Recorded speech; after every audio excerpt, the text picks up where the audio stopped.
morning, afternoon, night. This is We Are Not Prepared, and we are your hosts, Byron and Mark Ivy.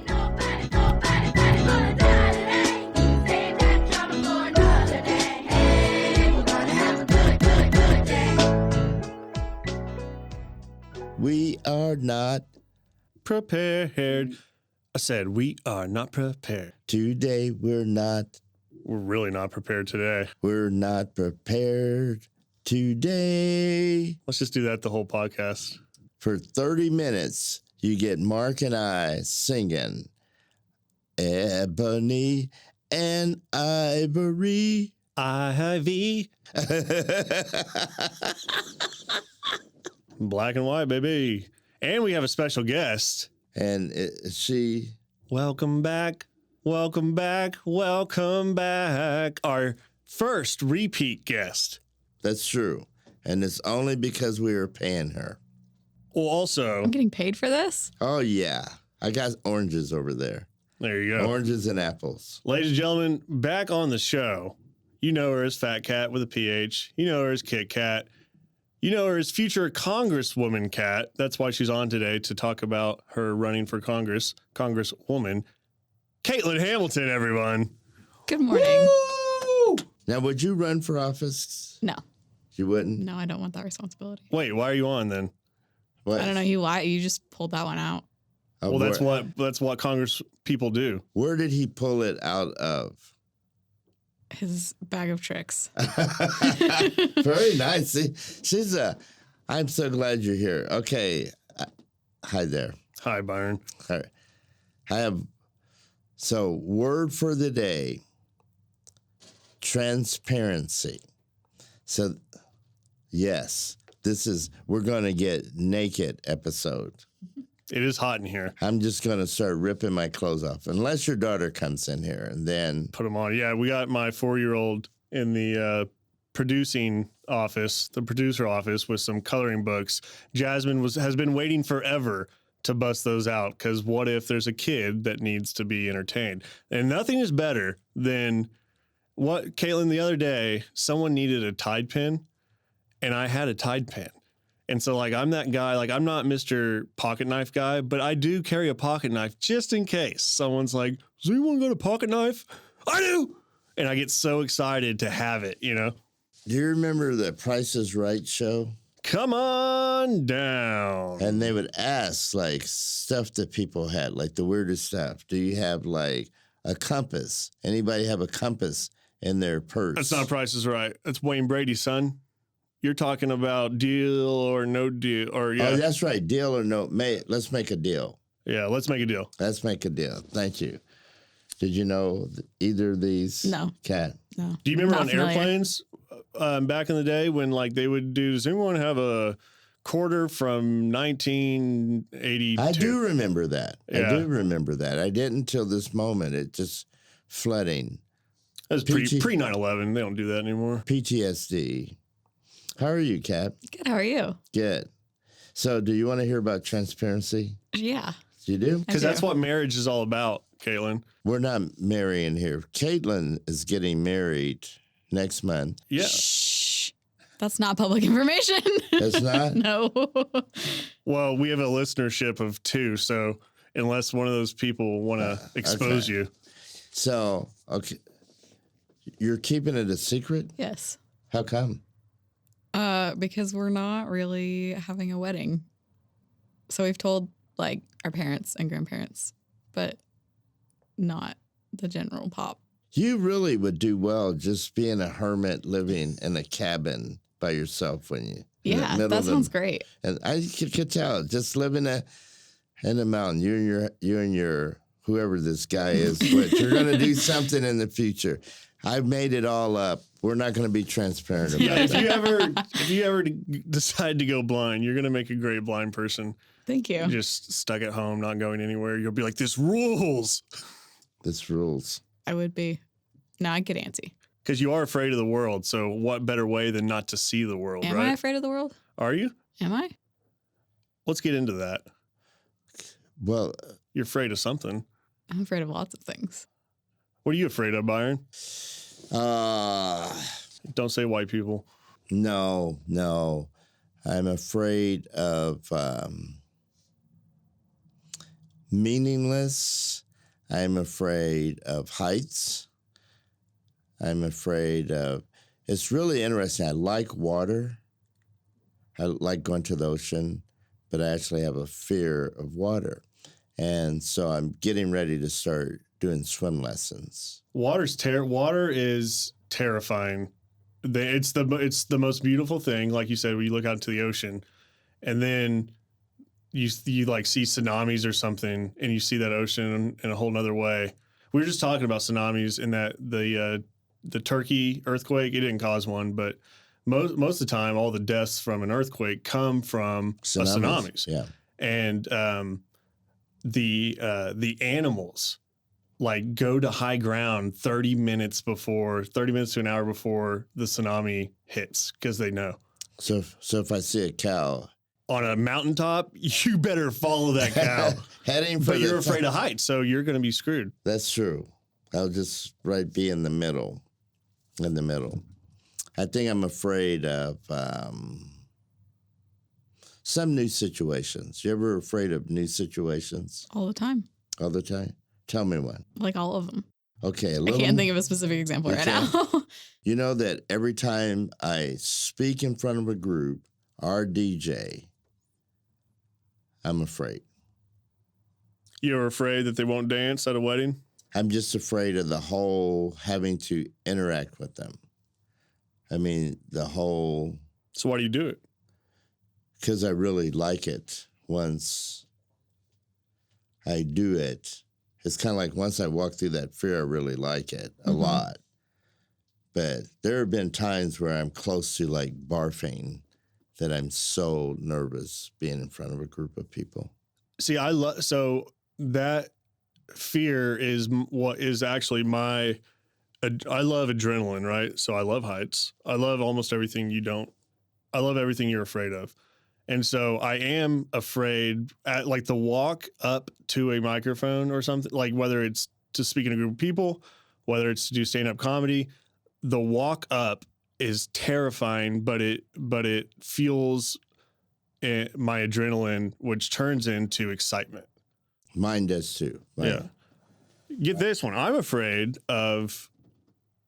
This is really weird, and I can't break it down. I think there's a shrink next door that maybe we can bring in sometime, and she can explain it to me. Sometimes I get terrified of getting my sight back because I've now lived a longer life blind than I have sighted, and everything since going blind has led to like who I am today and my identity.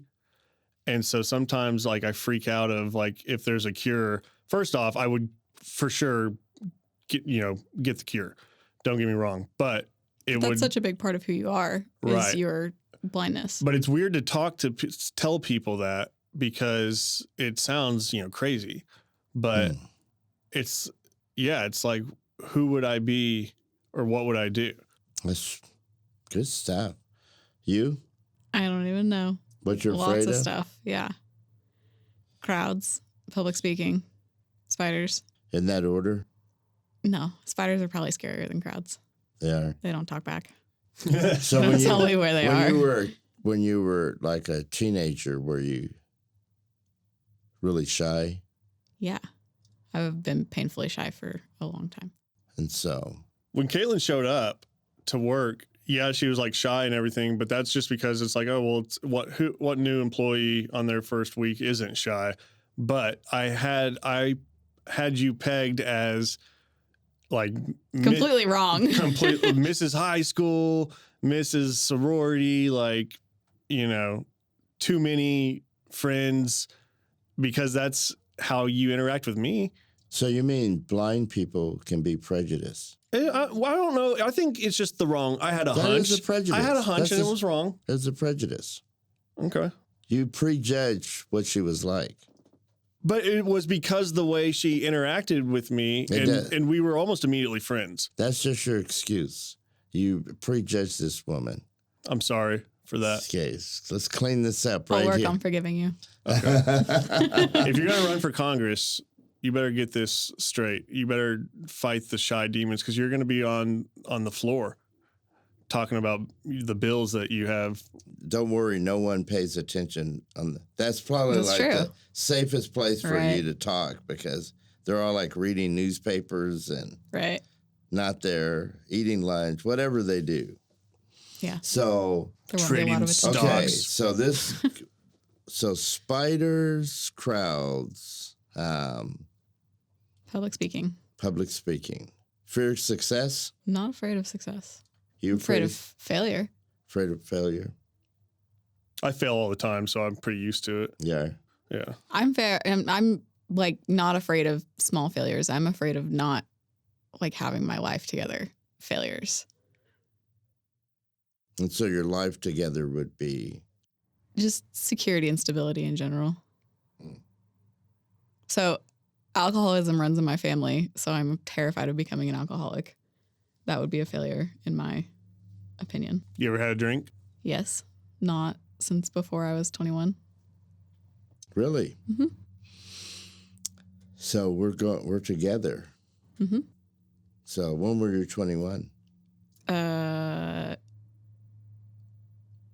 years 20 ago. Yeah. Three almost 4 years ago. So see, Are you afraid of math too? Yep, I am. math. I'm terrified of math. It's terrifying. I'm so afraid of math that in college, I say afraid of math. I'm so bad at math that I had to take 2 remedial courses just to be able to take college algebra, right? So like these courses count for nothing. Sounds like you really like math. You do so much of it. If you fail it, they don't even care. They're like, whatever, give me your money, try again. And so to get to college algebra, I found a loophole that you can take math for critical thinking. And math for critical thinking should be required because it's like real life math, like mortgages and balancing checkbooks and everything that like you have to learn that has nothing to do with the algebra that you've been learning your whole life, right? And so you can enroll in both at the same time. So I enrolled in both classes and I made sure the college algebra was online. And I paid my buddy $200 to keep me afloat in the college algebra online course. I was like, dude, all I need is a C. That's all I need. And so you get degrees. overachiever got a B, and I got an A in math for critical thinking. And so the system recognized that I had the passing math course, and that's how I got through math in college. I actually did a foreign language. It was my choice. So I took Swahili, a language that I use quite often today because there's so many people in America that speak Swahili. Oh, yeah. It's basically like the second most popular language, right? I've never heard of that. Who speaks it? In Kenya. Kenya, okay. Not even all of Africa, just one little section of Africa speaks. How does that happen? How do all these languages form different? Remember when Harsh was on? For all the listeners out there, go back and listen to our whatever episode with our Indian friend Harsh. And so in India, he said there's like a handful of different languages, which is odd to me because anywhere you travel in our nation, you're able to speak to that person. Sort of. Because we have like teenagers make up their own language all the time. Oh, Caitlin tells me new words all the time. I'm your token Gen Z person. Yeah. And so, Caitlin, what slaps mean? She's like, it means it rules. And I'm like, okay. so you grew up in Tulsa? Yes. And you were this shy girl in Tulsa. Mm-hmm. Now, if you could be anyone, like if you fantasize being someone else all this time that you spend in the woods by yourself, who would you tell me like a famous person that you would be like? That's a good one. Jane Goodall. So you'd be out with like monkeys. Yeah. So I guess that's not a far cry from where I am if I'm in the woods in the mountains. All you need are the gorillas. Yep. So that's now are you interested in science? Yeah. What kind of science? Any part. I like learning. Okay, so can we go to transparency now? Yeah. Because this is actually science here. I'm going to read this. This is from Talking to Strangers with Malcolm Gladwell. Okay, the idea of transparency has a long history. Blah, blah, blah. Charles Darwin published that smiling and frowning and wrinkling our noses in disgust were things that every human did as part of evolutionary adaptation. So we have to have a certain amount. What they're saying is you have to have a certain amount of transparency. Otherwise, we can't connect with other human beings. So we think of transparency as just sharing deep, dark secrets. But actually, us being able to see, you ever see your dogs, like when they fight and then one will just roll over and expose himself, not expose, but show his weakness to the other dog, kind of submit. Mm-hmm. So see, that's an act of transparency to say, you are stronger than I'm just going to flip over on my back. We as humans do those sort of things also.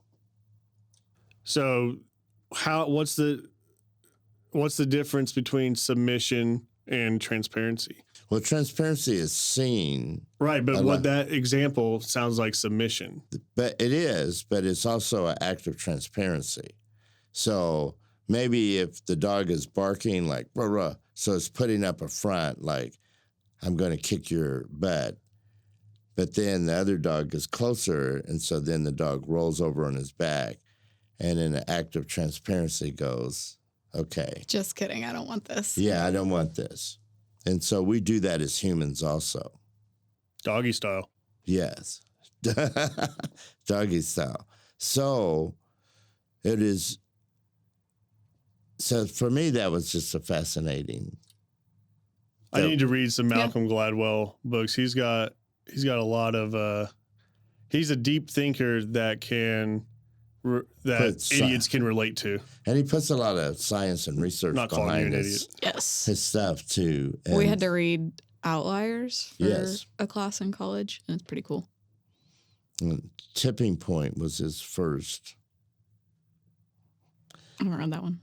So one of my problems with transparency is when I'm with a different culture than the culture I'm used to associating with, and I don't even mean like Black people. I mean just like in my regular everyday. So let's say, for instance, if I went to a group that was all blind, one of the struggles I have is how do I show transparency so that people can see me who can't see? Somehow you do it.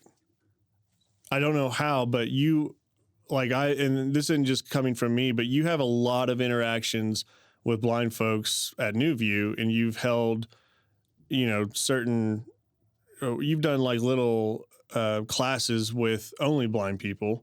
Yes. And I have spoken with a lot, like Gerald, Risha, a lot of those folks, and you are transparent with them, and I can tell by the way they talk about you and how comfortable they are around you, and not just blind people. I think that's a skill. I don't know if it's a skill you have or if you had to work hard to get that skill through life, but it seems natural. You're everyone's safe person. Yes. I do. Thank you. I do not.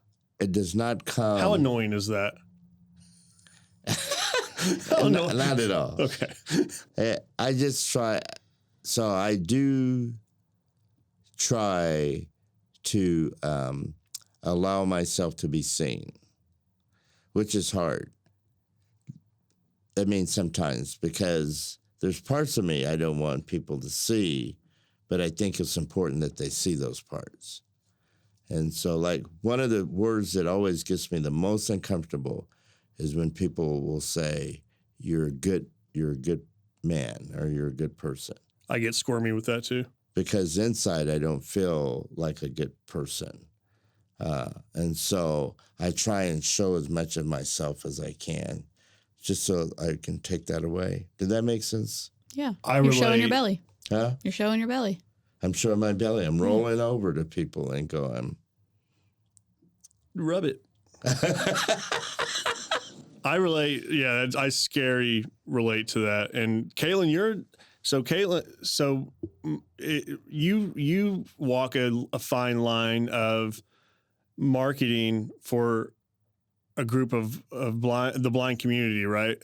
And so, like, I think, and tell me if I'm wrong, Caitlin, but when you are telling a blind person's story, like, that is like super personal, transparent stuff.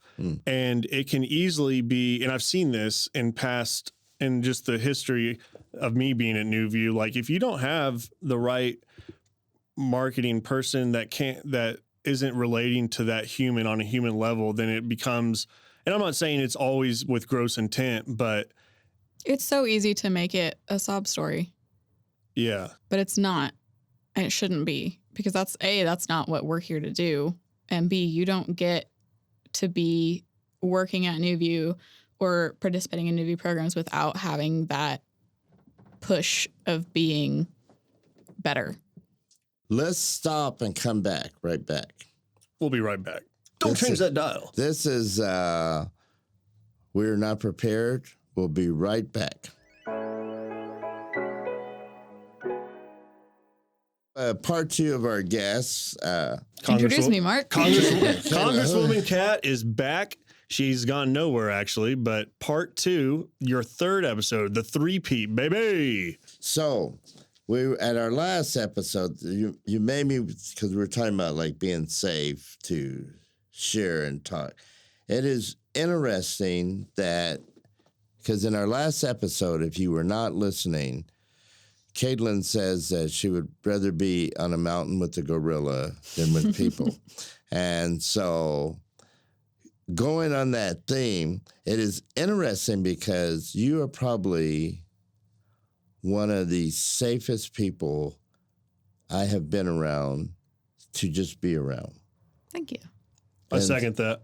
And so, really, you're just a very safe person. But what you're saying is really, you'd rather have a gorilla than me and Mark. No, not at all. Hey, the whole, I keep envisioning the gorilla. Have you all seen Mighty Joe Young?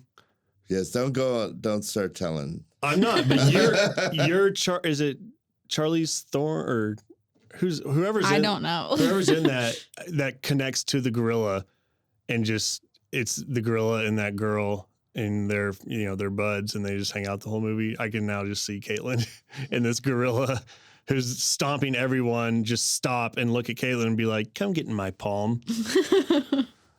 Anyways, go ahead, Byron. You just treat him like a mildly senile Gorilla. old person. Yeah. Our senile Byron and gorilla. I talked yesterday actually about putting you in a home. Putting you in the home. I can't wait. We'll come visit. So going back, this is just fascinating to me that you pull just your presence makes people feel very safe. I appreciate that. But yet you don't feel as safe with people. I try to make people feel how I would want to feel. And so, but that doesn't boomerang back to you? Not always. Okay. What makes you feel safe with the person you're going to spend the rest of your life with? He, A, is weird, and B, does not judge me. Okay, so then let's take this. What makes it safe for you to be with, assuming you feel safe being with Mark and I? Mm-hmm. So what makes Mark and I safe for you? Again, the lack of judgment. You both allow space for people to be who they are without judging them. So maybe if we took this to world scale, if people would give people space to be themselves, Yes. they would feel safer. Yes. Very profound. This is going in your book, The Congresswoman Writes. That would be a great book. You're going to be the best Congresswoman. Thank you. I appreciate that. So what you're saying is I have your vote, Mark Ivy. You have my vote. You had my vote anyway, too. Thank you. So your day-to-day you do social media. Yes, I do content strategy So officially. a nice way of saying this, you get paid to be on Facebook.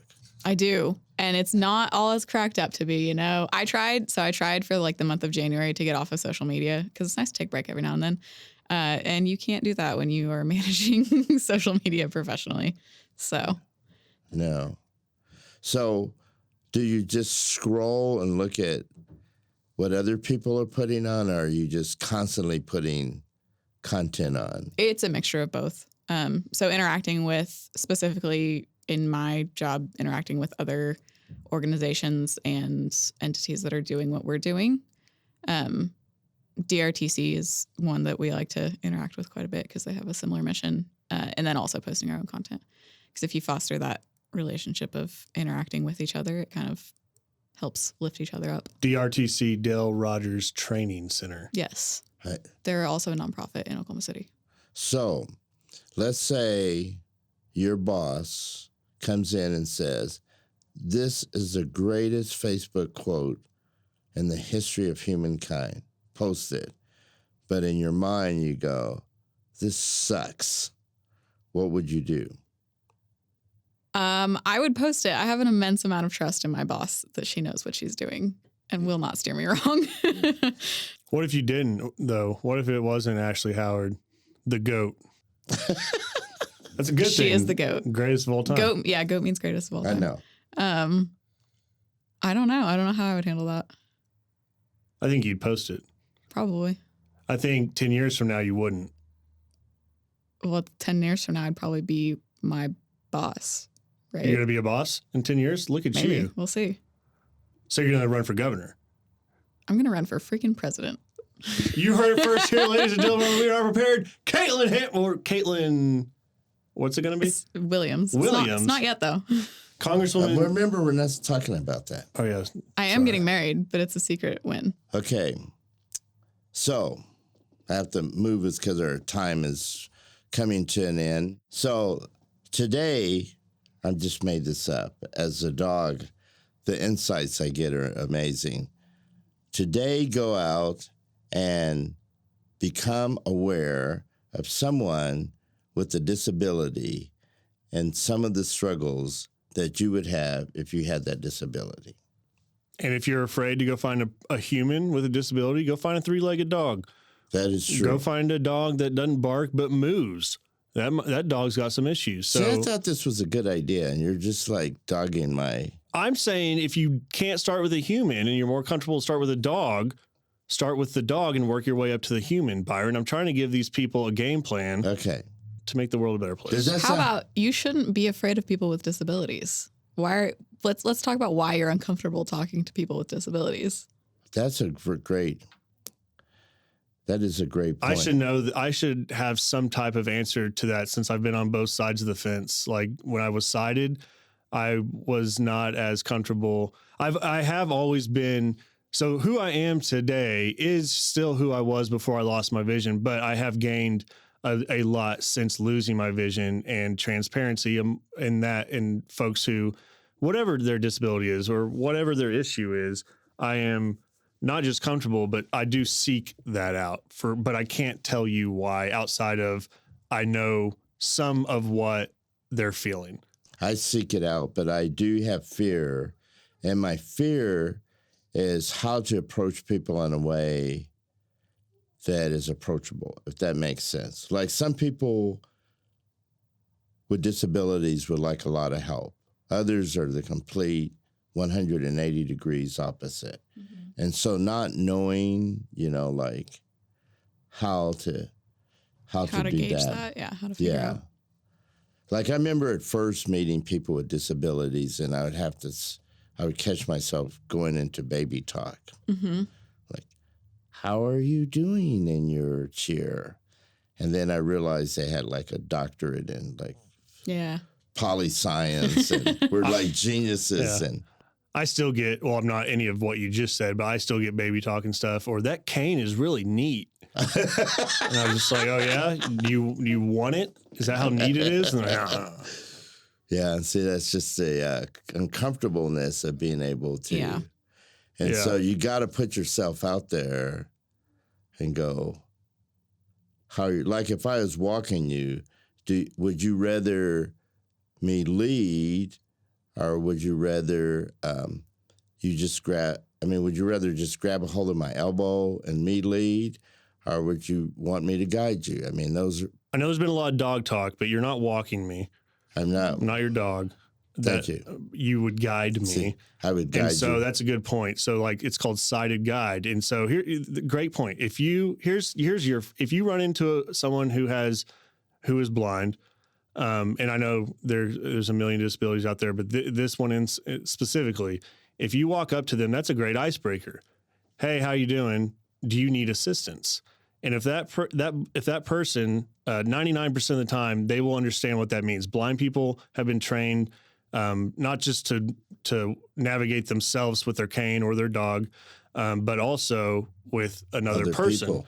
And so when you ask if they need assistance, they will grab your elbow and you'll basically just walk a step in front of them kind of as an anchor.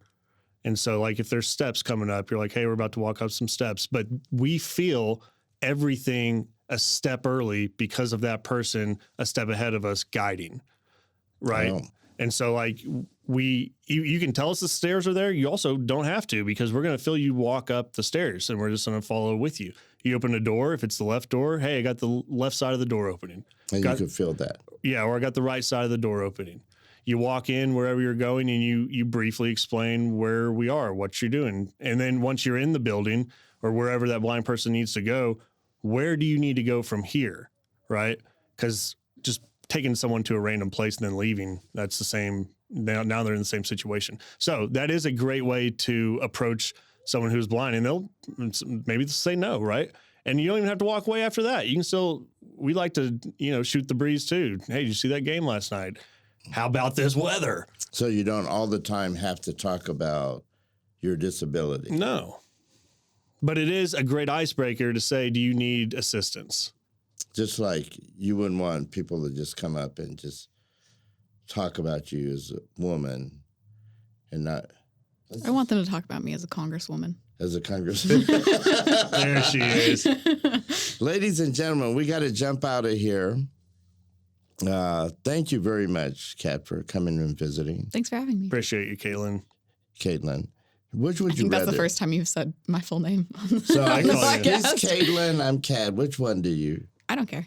It's all good. All right, ladies and gentlemen, for Kat, for John Candy, I'm Barack Obama. This has been the We Are Not Prepared. Bye-bye.